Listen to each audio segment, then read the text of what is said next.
Salut la famille, comment allez-vous aujourd'hui? J'espère que vous allez bien. Donc je vous partage un message aujourd'hui que le Saint-Esprit m'a montré depuis un petit moment déjà que je devais vous partager. Et c'est un message qui est assez important pour nous en tant que chrétiens.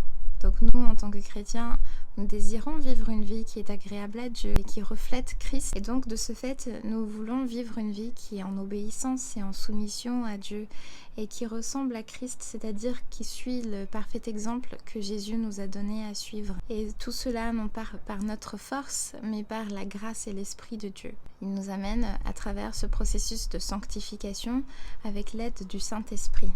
Donc ce qui est merveilleux, c'est que Dieu nous donne le discernement et avec l'aide du Saint-Esprit, il nous montre ce qui est à faire, ce qui est à éviter, discerner ce qui est péché pour que nous puissions l'éviter afin de pouvoir vivre cette vie qui lui est agréable. Et donc évidemment, en tant que chrétien, il y a certaines choses que nous ne faisons plus, il y a des endroits où nous n'allons plus, il y a des événements auxquels nous ne participons plus. Donc de ce fait, c'est un changement merveilleux, ça fait partie des fruits de la transformation de Dieu dans nos vies et c'est plutôt bon signe dans la vie d'un chrétien lorsqu'on voit cela et ce sont des choses que Dieu nous retire pour que nous puissions justement vivre une vie qui lui est agréable, vivre une vie en obéissance et en soumission à Dieu. Et donc c'est très bien qu'en tant que chrétien nous partageons entre nous avec les frères et sœurs en Christ. Oui, c'est bien, on voit qu'il se passe des choses autour de nous, on s'encourage, on s'exhorte à justement éviter de faire certaines choses, ne pas participer à certaines choses, on leur partage des choses que l'on a apprises à éviter. Eh bien, par contre, ce qui peut arriver et qui peut être tentant comme piège, c'est que eh bien, des fois, ça va au-delà de ça. Et ce qui se passe certaines fois, malheureusement, dans nos échanges, c'est qu'on arrive à un point où on se dit « Ah bah ouais, t'as vu tel et un tel, il a participé à telle chose et il fait telle chose, oh, c'est horrible !» Eh bien, c'est là où nous avons besoin du Saint-Esprit pour nous aider. Parce que tout simplement, il faut qu'en tant que chrétiens, nous nous rappelons quel est le regard de Christ. Nous savons que Jésus, il déteste le péché. Cependant, il aime les pécheurs. Et nous devons, en tant que suiveurs de Christ, suivre cet exemple et lui demander de nous aider à voir les autres tout comme lui, il nous voit, comme lui les voit. Donc c'est-à-dire avec ses yeux d'amour, de compassion, de miséricorde. Parce que c'est comme ça que Jésus voit ces personnes. Donc certes, ils font des choses qui lui déplaisent et qui lui brisent le cœur, mais il faut que nous nous rappelions et que nous soyons assez humbles pour nous laisser nous rappeler que nous aussi, à un stade, nous étions dans cette même situation. C'est-à-dire, nous étions dans un état pitoyable, nous étions dans un état où nous vivions dans le péché, nous étions dans un trou, nous étions complètement perdus. Nous vivions dans le péché, nous vivions séparés et loin de Dieu. Nous faisions des choses qu'il détestait. Et pourtant, Jésus s'est révélé à nous, même dans cet état-là, même lorsque nous étions au fond du trou, désespérés et perdus, loin et séparés de lui. Et par son amour, par cet amour miséricordieux et gracieux de Dieu et par le sacrifice d'amour de Christ, Jésus s'est révélé à nous à cet endroit. Il s'est révélé à nous dans notre état tel que nous étions. Et il nous a arrachés de ce royaume de ténèbres pour nous transférer dans son royaume de lumière. Il nous a donné la vie éternelle avec lui, il nous a réconciliés à Dieu. Il nous a rendus libres du péché, il nous a pardonnés, il nous a sauvés malgré que nous soyons dans cet état. Parce que c'était justement le geste d'amour le plus grand qui existe. C'est ça l'amour de Jésus. Et donc, nous ne devrions pas perdre notre temps précieux à parler de ce que tel et tel fait, parce que c'est terrible ce que tel et tel a fait. Non, nous ne devrions pas s'arrêter à ça. Nous ne devrions pas passer notre temps et à leur dire, voilà, tu fais ça, et le regarder d'un air méprisant. Parce que c'est pas ce que fait Jésus, donc nous ne devrions pas le faire non plus. Ce que nous sommes appelés à faire en tant que chrétiens, c'est de montrer le chemin vers Christ, c'est-à-dire on devrait être en train de prier pour cette personne, on devrait être en train de nous soumettre à Dieu pour que, avec l'aide du Saint-Esprit, il nous montre ce que nous pouvons faire pour que justement cette personne ne fasse pas ces choses, parce que la plupart du temps, ils sont dans l'ignorance, ils ne savent pas, ils ne se rendent pas compte de ce qu'ils font, ils cherchent à combler un vide lequel ils ne peuvent absolument pas combler par quiconque d'autre que Christ, mais évidemment comme ils ne le connaissent pas, ils font tout ce qui est dans leur possible pour essayer de se distraire de ce manquement qu'ils ont à l'intérieur d'eux, tout comme nous faisions auparavant, avant de connaître Jésus. C'est pour ça que nous sommes appelés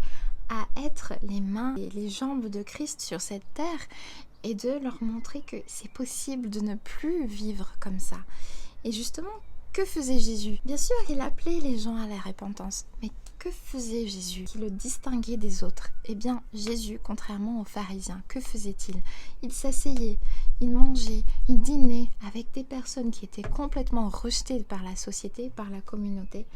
Il s'asseyait avec eux, il leur parlait, il avait de la compassion pour eux, il apprenait à les connaître. Il leur montrait de l'amour, il leur partageait cet amour, il leur montrait qu'il y avait un autre moyen de vivre, qui est la bonne nouvelle. Ils ne sont plus obligés de vivre de cette manière. Et la bonne nouvelle, c'est que on peut être libre du péché, on peut ne plus être esclave de toutes ces choses terribles qui nous pèsent grâce à Jésus-Christ.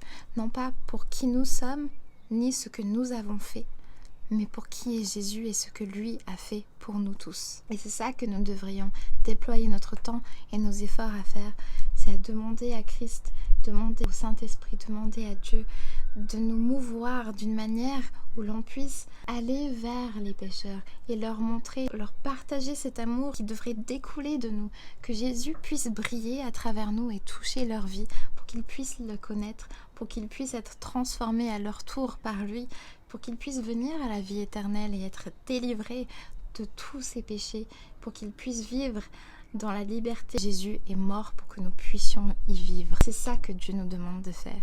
Et c'est ça que nous devrions faire en tant que chrétiens. Que ce soit de prier pour eux, de prier pour le salut, que ce soit de devenir amis avec eux, c'est-à-dire s'asseoir avec eux et leur dire que voilà, nous comprenons qu'il y a une souffrance au fond d'eux. Ou que ce soit tout simplement de faire partie de leur vie d'une manière où Jésus peut nous utiliser pour briller à travers nous, pour qu'ils puissent voir que oui, il est possible de vivre autrement, qu'il y a quelque chose que cette personne a que je n'ai pas, et que je vois pourtant de la paix et de la joie dans cette personne que je n'ai pas, pour qu'ils puissent savoir que tout ça, c'est Christ qui le donne, et eux aussi, ils peuvent le connaître et ils peuvent être réconciliés à Dieu par son amour. Il faut que nous ne regardions pas les autres avec un air méprisant. Il ne faut pas que nous nous laissions entrer dans le piège de l'arrogance.